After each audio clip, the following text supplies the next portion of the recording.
ഒരു 220 വോൾട്ടിൽ നിന്ന് 110 വോൾട്ടിലേക്ക് 110 വോൾട്ടിലേക്ക് കൺവെർട്ട് ചെയ്യുന്നൊരു കൺവെർട്ടറാണ് ഇത്. 1000 വാട്ട്സാണ് പറയുന്നത്. 1000 വാട്ട്സ് പവറുള്ള മോട്ടോറുകളൊക്കെ അതിൽ വർക്ക് ചെയ്യും.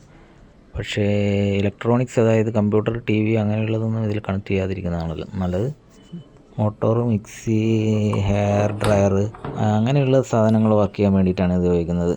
ടെലിവിഷനും കമ്പ്യൂട്ടറൊക്കെ ഇതിൽ ഉപയോഗിച്ചാൽ അത് കംപ്ലൈൻ്റ് ആവാൻ സാധ്യതയുണ്ട്. ഇത് നമുക്കൊന്ന് തുറന്നു നോക്കാം. ഇതിന് പ്രത്യേകിച്ച് സ്ക്രൂവും കാര്യങ്ങളൊന്നുമില്ല. വിടർത്തി കഴിഞ്ഞപ്പോൾ ഓപ്പണായി വരുന്നതാണ്. ഇത് ഞാൻ സൗദിയിലുണ്ടായിരുന്നപ്പോൾ വാങ്ങിച്ചതാണ്. അവിടെ പല ഇലക്ട്രോണിക് സാധനങ്ങളും 110 വോൾട്ടിൽ വർക്ക് ചെയ്യുന്നതായിട്ടാണ് ഉണ്ടായിരുന്നത് മുൻപ്. ഇപ്പോഴങ്ങനെയല്ല, ഇപ്പോഴെല്ലാം 220 വോൾട്ട് തന്നെ. അപ്പോൾ ആ സമയത്ത് വാങ്ങിച്ചതാണ് ആമസോണിൽ നിന്ന്. ഇതിനകത്തധികം കമ്പോണൻറ്റുകളൊന്നും കാണാനില്ല. ഒരു ട്രാൻസിസ്റ്ററും ഒരു വേരിയബിൾ റെസിസ്റ്ററും പിന്നെ ഒരു ഫ്യൂസ്, 1-2 ചെറിയ റെസിസ്റ്ററുകൾ മാത്രമേ അങ്ങനെയൊക്കെ ഉള്ളൂ. പിന്നെ ഇതിൻ്റെ ഹീറ്റ് സിങ്കിനുള്ളിലായിട്ട് ഒരു റെസിസ്റ്റർ കാണുന്നുണ്ട്. ഇത് മൊത്തം ഈ ബ്ലാക്കായിട്ട് കാണുന്നത് മൊത്തം ഹീറ്റ് സിങ്കാണ്, അലൂമിനിയം. അധികം കമ്പോണൻറ്റുകളൊന്നും ഇല്ല.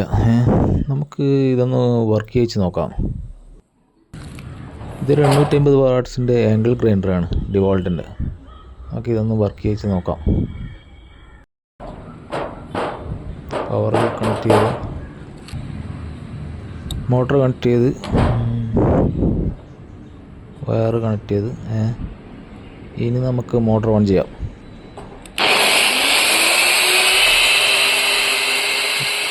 മോട്ടർ ഓണായി. ഇനി നമുക്കതിൻ്റെ വേരിയബിൾ റെസിസ്റ്റർ പതുക്കെ തിരിച്ചു നോക്കാം. സ്പീഡ് കുറഞ്ഞ് വരുന്നുണ്ട്. സ്പീഡ് നല്ലവണ്ണം കുറഞ്ഞു. എനിക്ക് തോന്നുന്നു ഇപ്പോൾ ഒരു 100 വോൾട്ടൊക്കെ ഉണ്ടാവും. സ്പീഡ് കുറഞ്ഞ് അത് നിന്നുപോയി, കറക്കം നിന്നു. വീണ്ടും ഇതൊരു മൾട്ടിമീറ്റർ വെച്ച് നമുക്ക് ഒരു എത്ര വോൾട്ട് വേണമെന്നുള്ളത് അഡ്ജസ്റ്റ് ചെയ്ത് വെക്കാവുന്നതാണ്. നല്ലവണ്ണം സ്ലോ ആവുന്നുണ്ട്.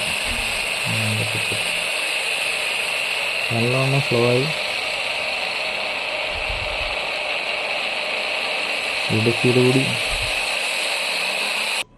അത് അഴിച്ചു നോക്കിയപ്പോൾ നമ്മൾ ഇത്രയും വർക്ക് ചെയ്തപ്പോൾ അതിന് ഒരല്പം പോലും ചൂടൊന്നും കാണുന്നില്ല. നല്ല ക്വാളിറ്റി ഉണ്ട്.